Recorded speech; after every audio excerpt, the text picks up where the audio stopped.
आखिर क्या हुआ जब हनुमान जी की आदि शक्ति बाली के शरीर में समा गई।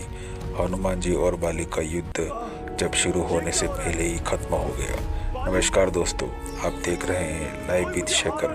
वीडियो में आगे बढ़ने से पहले हमारे चैनल को सब्सक्राइब अवश्य करें और बेल आइकन जरूर दबाएं। किष्किंधा के जंगल में एक बार बाली अपने बल प्रदर्शन को करते हुए सबको डराने लगा। रामायण काल में बाली अत्यंत शक्तिशाली वानर राजा था। उसे यह वरदान मिला था, जो भी उससे युद्ध करेगा उसकी आदि शक्ति बाली को मिल जाएगी। इसी कारण उसका घमंड बहुत बढ़ गया था और वह कई बार निर्दोषों पर अत्याचार करने लगा। धीरे धीरे यही शक्ति उसके अहंकार का कारण भी बन गई। एक बार बाली जंगल में अपने बल का प्रदर्शन करते हुए सबको डराने लगा। वह वृक्षों को जमीन से उखाड़कर फेंकने लगा।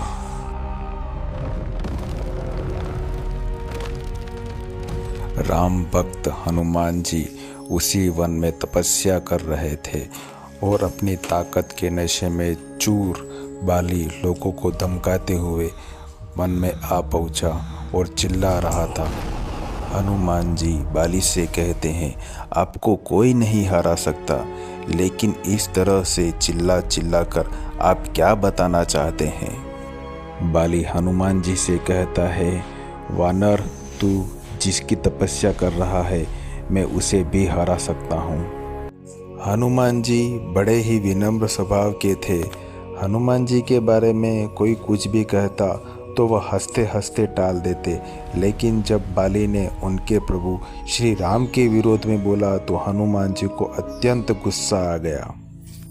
हनुमान जी ने बाली की चुनौती को स्वीकार कर लिया। हनुमान जी ने बाली से कहा, तुम मुझे कुछ भी कहते तो चल जाता, पर तुमने मेरे प्रभु श्री राम के विरोध में बोला है, मैं युद्ध की चुनौती को स्वीकार करता हूँ। इतना कहकर दोनों अपने गंतव्य के लिए प्रस्थान करते हैं।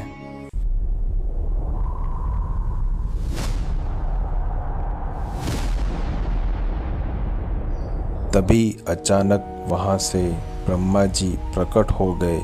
उन्होंने हनुमान जी को समझाने की कोशिश की कि वह बाली की चुनौती को स्वीकार न करे, लेकिन हनुमान जी ने कहा, उसने मेरे प्रभु श्री राम को चुनौती दी है तो दुनिया क्या समझेगी, इसलिए उसको सबक सिखाना जरूरी है। यह सुनकर ब्रह्मा जी ने हनुमान जी से कहा, आप युद्ध के लिए जाना चाहते हैं तो जा सकते हैं, लेकिन मैं आपसे अनुरोध करूंगा कि आप अपनी शक्ति का 10वां हिस्सा ही लेकर जाएं। यह सुनकर हनुमान जी मान गए और अपने कुल शक्ति का 10वां हिस्सा लेकर वह बाली से दंगल करने के लिए चल पड़े।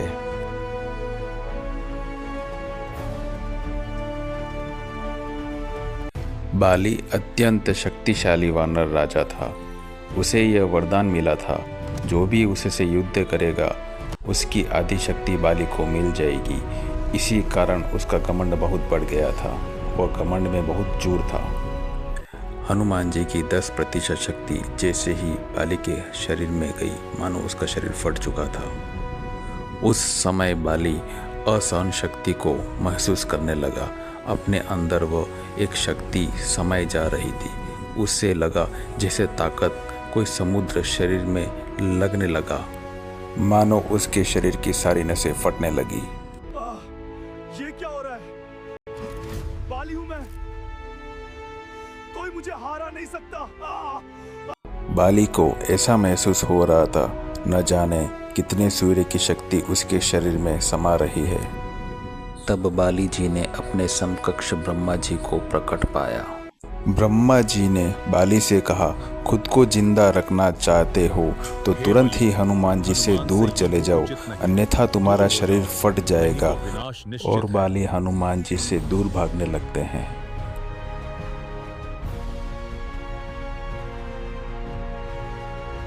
हनुमान जी से बहुत दूर जाने के बाद बाली को अचानक राहत मिली। शरीर में हल्कापन आने लगा। और बाली ने दर्द से कराहते हुए राहत की सांस ली। तब बाली ने अपने समकक्ष ब्रह्मा जी को प्रकट पाया। तब ब्रह्मा जी ने कहा, तुम खुद को दुनिया का सबसे शक्तिशाली समझते हो, लेकिन तुम्हारा शरीर हनुमान जी की शक्ति का एक तिनका भी सहन नहीं कर सका।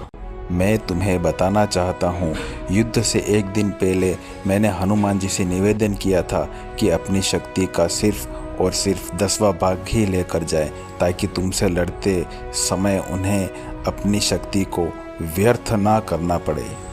यदि हनुमान जी अपनी शक्ति का संपूर्ण भाग लेकर आते तो तुम्हारा क्या होता बाली?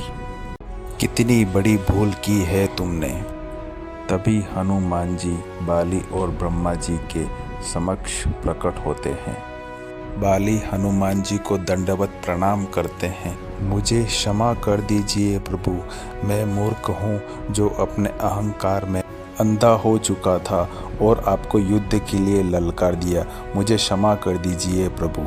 तो अब आप यह पता लगा सकते हैं, जब स्वयं हनुमान जी अपनी ताकत का सिर्फ और सिर्फ 10वां भाग लेकर ही बाली के समक्ष पहुँचे और बाली टिक नहीं पाया, तो सोचिए रावण का क्या होता।